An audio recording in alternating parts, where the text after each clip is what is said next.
All right, this is the continuation of the problems from section 4.1. Starting off with this first one that we had skipped over, mainly because it can be done by transformations of parent functions, since the only variable is the x cubed. But let's go ahead and use the methods we learned in this section to help us graph it as well. So we are looking at the degree, which is the highest power when we're not in factored form. So that's a 3. So we say, is that even or odd? This one would be odd. We have a leading coefficient of -1/9. So instead of a positive, we have a negative. Odd and negative means we are up on the left and down on the right. When we look at the multiplicity of our zeros, we set the whole equation equal to 0 as if we're solving for our x-intercepts. I would multiply through by -9 and clear out that fraction on the right side. And I'm using a negative so I can get rid of the negative in the leading part right there as well. So this is going to be 0 equals x cubed plus 27. So that is a perfect cube factoring. So remember, it's the cubed root of each of those with the same sign in the middle. And then you do the first one times itself, which would be x squared. First one times the second one times itself, which is 9. And then SOAP is same as the original, opposite to the original, always positive. We don't get any real zeros from this part. These are imaginary solutions if you try and solve it using quadratic formula. So the only 0 we get is at -3. So zeros and multiplicities is at -3. We had a power of 1 on that factor, so we're going to write that it was a 1, which means we're going to cross like a line. So the problem with that is, if that's the only point we see, and we know we're supposed to be up on the left of this and down on the right of it, we don't really know where this is going. And it's not actually curved really well. It's going to be mostly like it's just going straight through it. So we need another point, and an easy point to get, since this is the only one we have, would be to plug in f of 0. That's going to be just -3. So the point 0, -3 is on this graph, and that's actually going to be a place where our graph turns and continues down on this side. It's still headed down like it said it was, but that's actually where the curve happens. It's a little hard to draw it perfectly, but that's because if you think about this from transformational functions, this was a shift down vertically 3 from 0, 0, where x cubed normally is, and it has a compression vertically, so it's kind of squished vertically, and then this is a flipped over the x-axis, which is why we're up on the left and down on the right. So this one's not my favorite one to do using this method. We do it to show you how it graphs, but it's really easier to do this one with transformations. But again, just to kind of show you that you can still see the general shape using this method. The only really caveat with this one is that you only got 1, 0, so you didn't have a lot of points to reference other than the one we put on the x-axis. We do need to put that our f of x is greater than 0 from -infinity to the -3, and our f of x values are less than 0 from -3 to infinity. Okay. Now let's look at some that follow a little bit more along the pattern of what we're used to seeing for these polynomial functions. So we have this next one. We're going to look at the end behavior. And then we're going to look at the multiplicities at our zeros. This one is in pre-factored form, which makes the end behavior the harder part. My leading coefficient is the number in front of all the factors, so that's a -1/8. So that part's easy. That's going to be a negative. When we look at the degree, remember, as long as there's no x on this beginning term, we're only looking for factors that have x. If each of these is x to the first, we can just add the powers on the actual parentheses. So it's 1 + 1 + 1. So my degree of this one, if I FOILed it all out, would be a 3, which is an odd. So this is like the first one we just did. This is going to be up on the left and down on the right for end behavior. My zeros, I set the whole thing equal to 0. We don't get anything by setting -1/8 equal to 0 because there's no x in that term. But for this term, we'll get a -4. This term will get a 2, and this term will get a 6. And notice all these are to the first power. So if I list those in order, zeros, multiplicities, it's a -4, then a 2, then a 6, because that's already in order from least to greatest.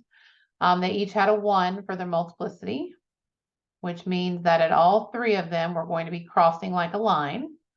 So we put those three x-intercepts on our x-axis. So -4, 2, and 6. Remember, these are x-intercepts, just like we wrote in the previous examples in class.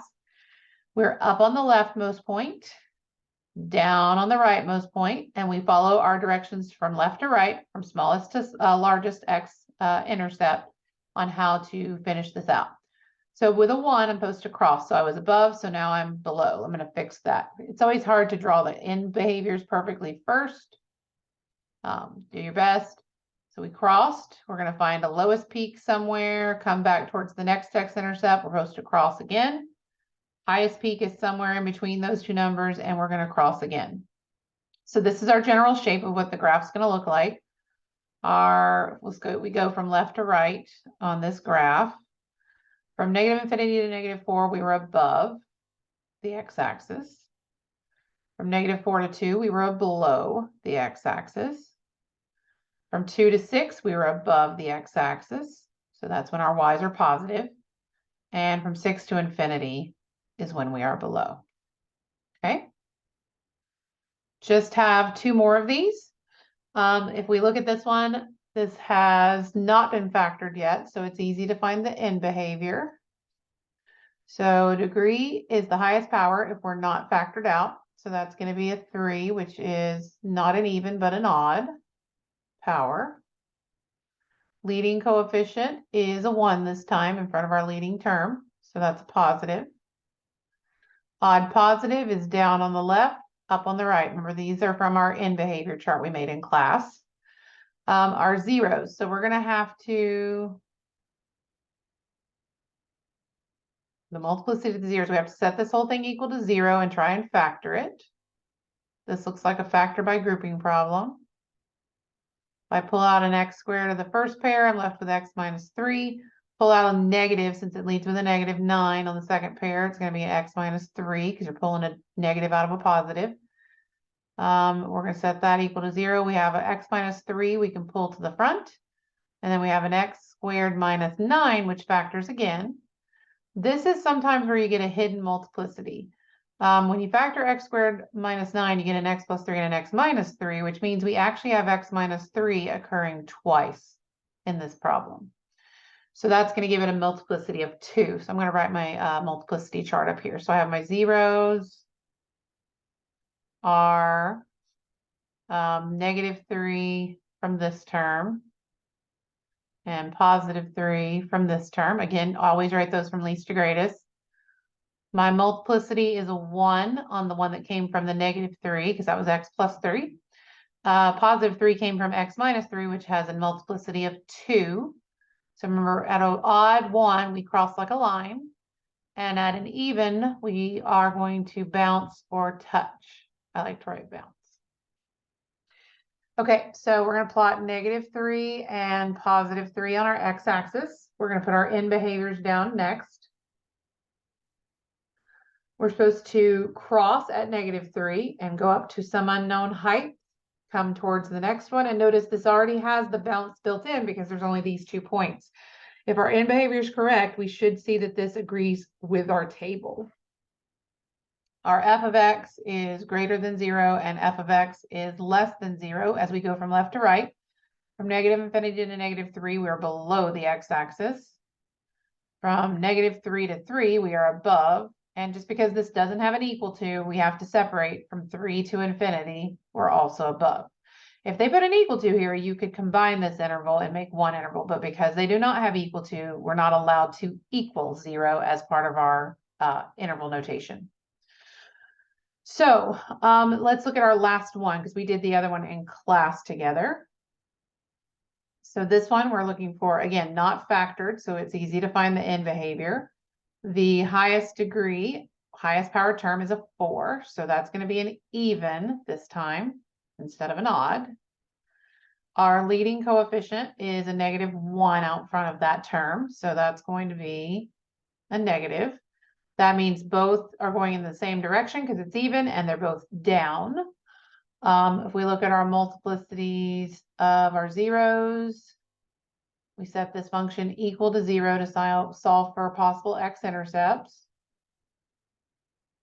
I'm going to pull out a -1 x to the 4th plus, that'd be minus after we pull that out.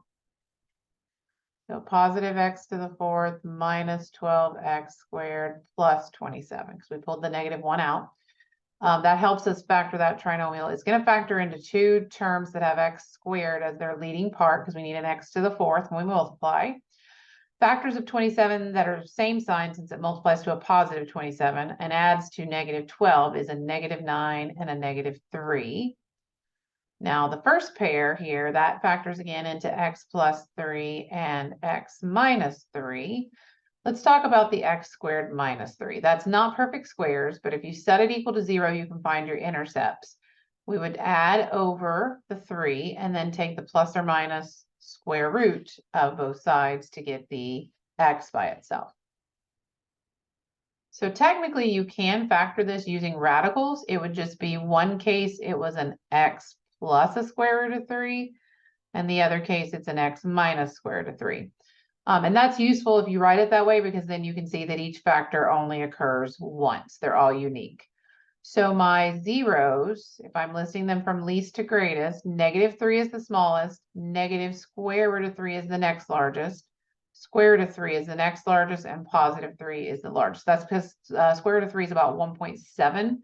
So that's a little bit bigger as a negative than -3, and 1.7 is less than positive 3. All of these occur once, the same for all of them. So we have that we're going to cross at each point.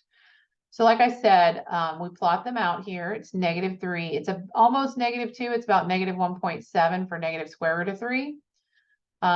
Positive square root of 3 is about positive 1.7. And then we have a positive 3. So there's my 4 x-intercepts or zeros. I'm supposed to be, hey, nope.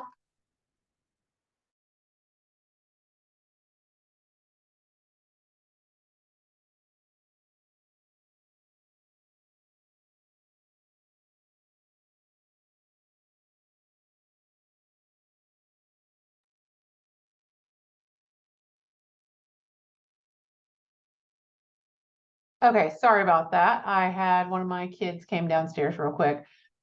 So we're down on both sides.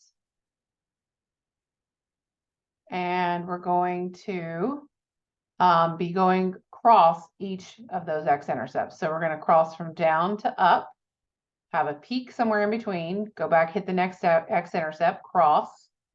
There'll be some kind of peak here, down, or valley at the bottom. Go back up to the point, cross, and then there's another one here. Now I drew them at the same height. They may or may not be, but it kind of looks like an M. So for our f of x greater than 0 and our f of x less than 0, from -infinity to -3, we are above the, or excuse me, below the x-axis. Sorry, trying to write and talk doesn't always work. So less than 0. So yeah, from -infinity to -3, we are below the x-axis. From -3 to negative square root of 3, we are above the x-axis. From negative square root of 3 to positive square root of 3, we are below the x-axis. From square root of 3 to positive 3, we are above the x-axis. And from 3 to infinity, we are below the x-axis. So hopefully that helps you with graphing of polynomial functions using in behavior and multiplicity behavior at the zeros. All right, that's it.